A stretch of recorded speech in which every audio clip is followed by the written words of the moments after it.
Yesterday, I was supposed to get married. The venue was perfect. A restored barn with fairy lights woven into the rafters. My fiancée, Rachel, 29, my so of 4 years, looked radiant. I thought we were happy. I thought this was it. We stood at the altar. The official did his whole speak now or forever hold your peace bit. It's always a little dramatic, right? A little movie moment that never actually happens. Except it did. Rachel, my Rachel, turned to face the 100 guests. Her hand was still in mine, but it was limp, cold. "I can't do this," she said, her voice trembling but clear. She looked out, her eyes finding my brother, Patrick, 30, my best man, standing beside me. "I'm sorry.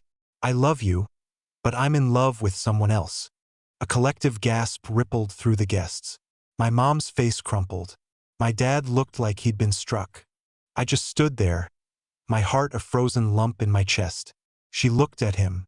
"I choose Patrick." The silence that followed was the loudest thing I've ever heard. Patrick, the absolute coward, just stared at his shoes. He couldn't even look at me. Then all eyes turned to me, expecting what? A scene? Shouting? Tears? I felt a strange calm settle over me, like the eye of a hurricane.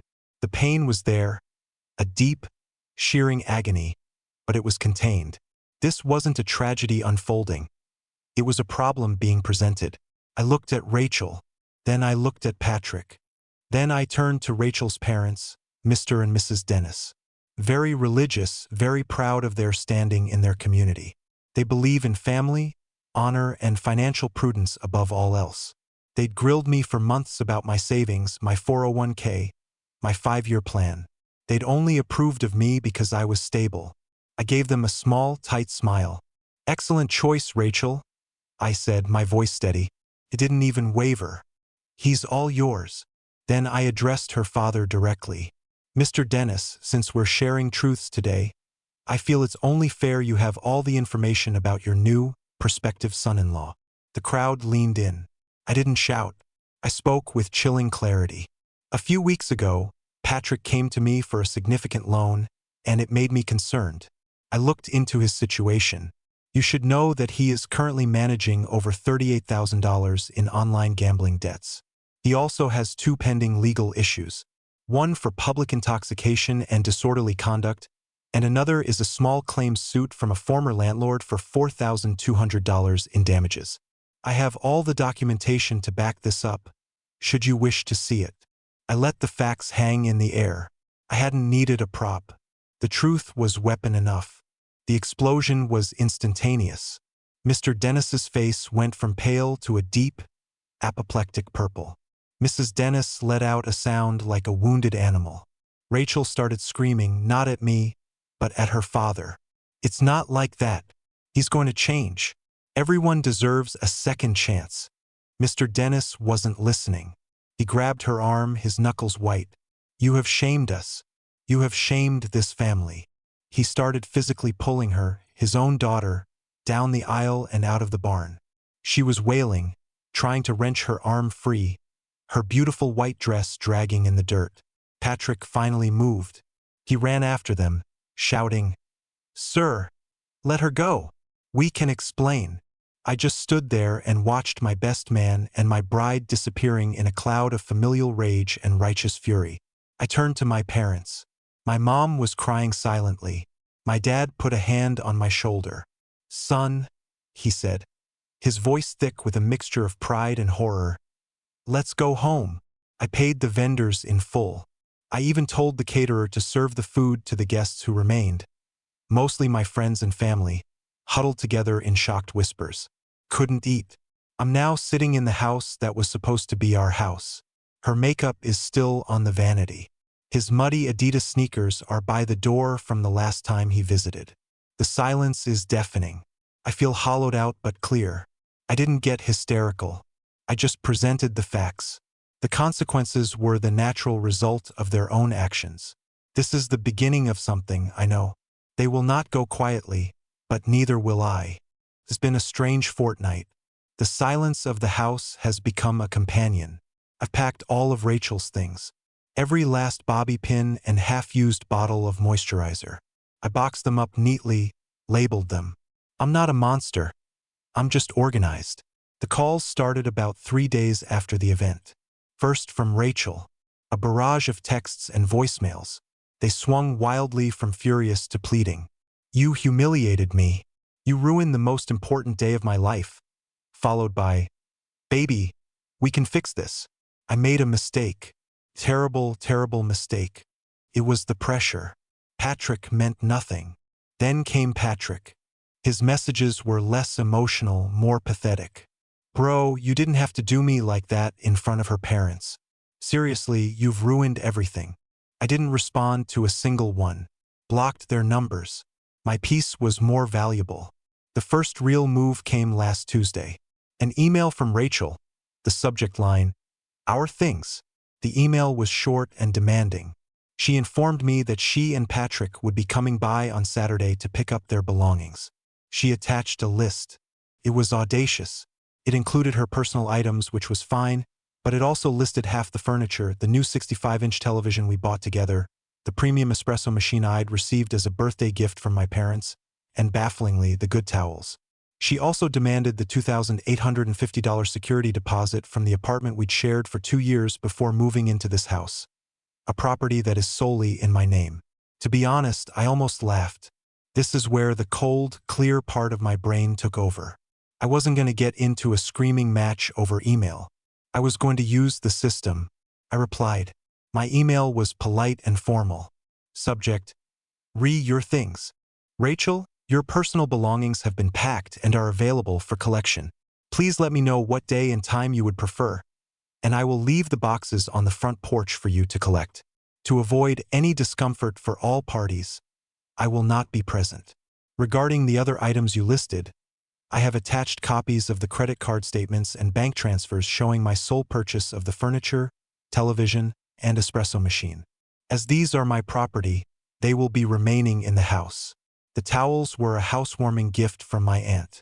You are welcome to the ones you brought into the relationship, which I believe are the yellow ones with the frayed edges. Concerning the security deposit from our old apartment on Maple Street, I've also attached the final inspection report and the letter from the landlord. As you'll recall, the deposit was forfeited to cover the significant pet damage to the hardwood floors caused by your cat, Buttons, which you failed to disclose to me at the time. Finally, you are both no longer welcome on this property. Any attempt to enter the premises will be considered trespassing.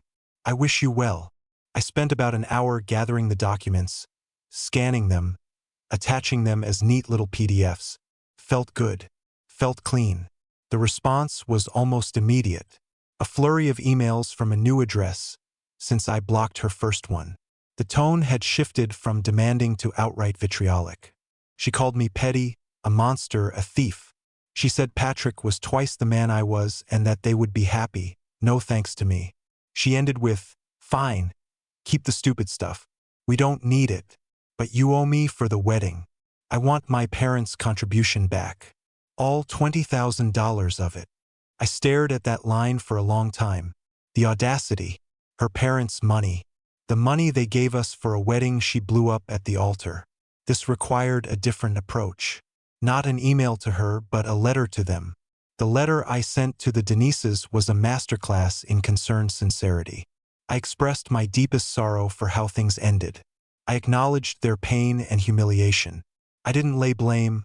I just stated facts. I included a fully itemized budget of all wedding expenses. Every deposit, every payment. I showed where their generous $20,000 gift had been allocated. The non-refundable venue deposit, $10,000. The caterer, $8,000, paid in full. The florist, $2,500, paid in full. I explained that I had covered the remaining balance for the photographer, the band, and the cake myself. In the final paragraph, I wrote, Rachel has contacted me demanding I personally refund your contribution to her. While I sympathize with her distress, I'm sure you'll agree that the financial losses incurred were a direct result of her and Patrick's decisions on the day. All contracts were fulfilled by the vendors and myself. The services you paid for were rendered. It was Rachel who chose not to accept them. I sent it via certified mail. The confrontation I was expecting from them never came. Instead, it came from my own family. My mother called me last night, crying. Apparently, Patrick and Rachel had gone to them, not for forgiveness but for support, financial support. They were living in a cheap motel and had been completely cut off by her parents. Patrick had lost his job. He tried to claim it was because of the scandal, but I later found out the real reason. His financial issues had bled into his work life.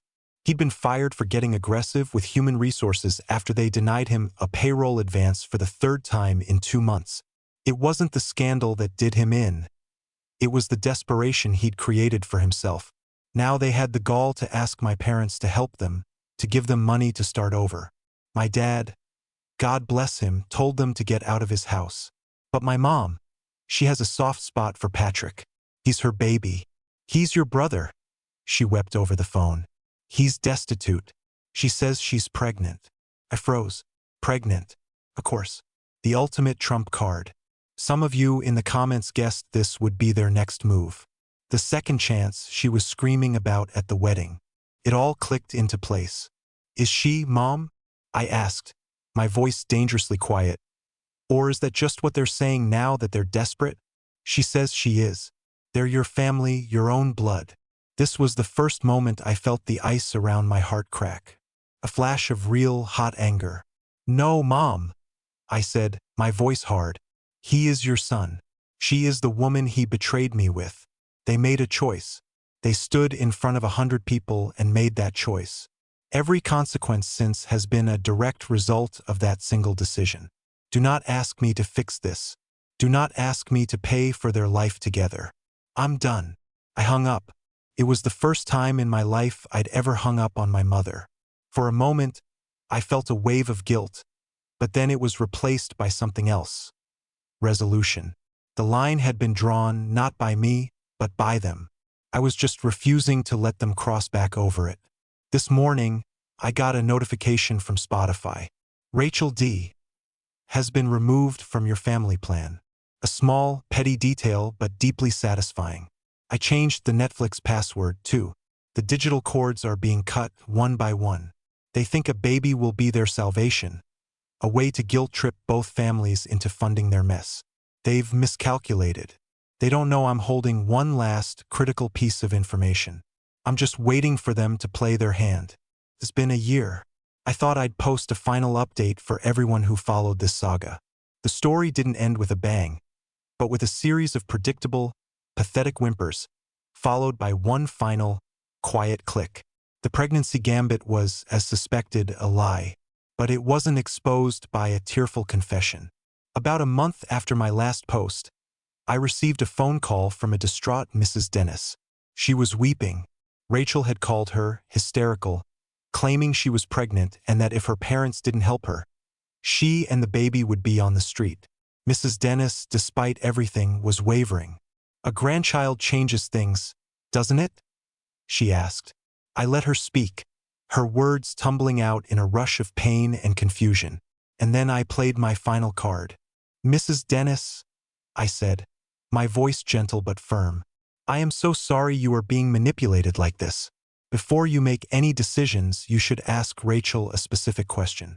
Ask her about her appointment with her physician, Dr. Alexander, on March 12th. Ask her why she was referred to the Holloway Fertility Clinic. When she and I were still together, she told me the referral was due to significant fertility challenges she was worried about.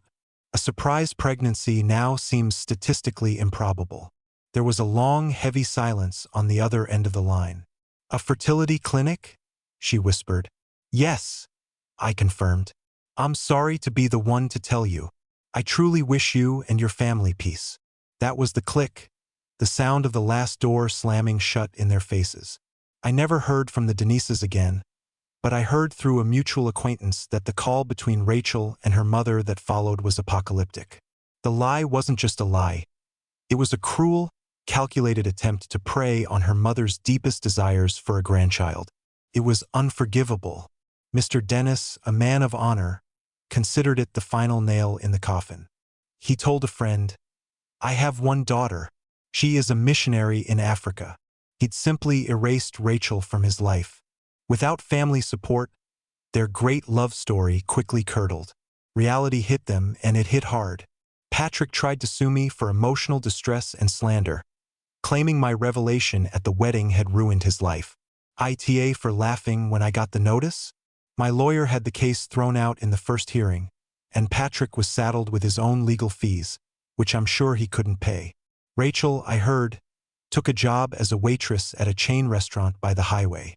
She tried a GoFundMe, but it was shut down after raising $75. I ran into them at the grocery store about 6 months ago. They looked diminished. "You happy now?" Patrick sneered. "You ruined our lives." I looked at him, at this man who was once my brother, and felt nothing. No anger, no pity, just a vast, empty space. "My life is quiet, Patrick," I said calmly, "and I'm very happy with the quiet." "Excuse me." I pushed my cart past him. Rachel wouldn't even look at me. She just stared at the price of canned corn. I sold the house. I moved. I've started dating again. My new girlfriend, Catherine, knows the broad strokes. She calls it my origin story. I don't know about all that. I just know I survived. People like Rachel and Patrick don't have epiphanies. They just find new people to blame. In their story, they will always be the romantic heroes, and I will always be the villain. And I've learned to be okay with that. They can have their story. I have my life. And I've discovered that the best revenge isn't loud and fiery. It's quiet. It's methodical. It's letting people face the consequences they built for themselves, one bad decision at a time.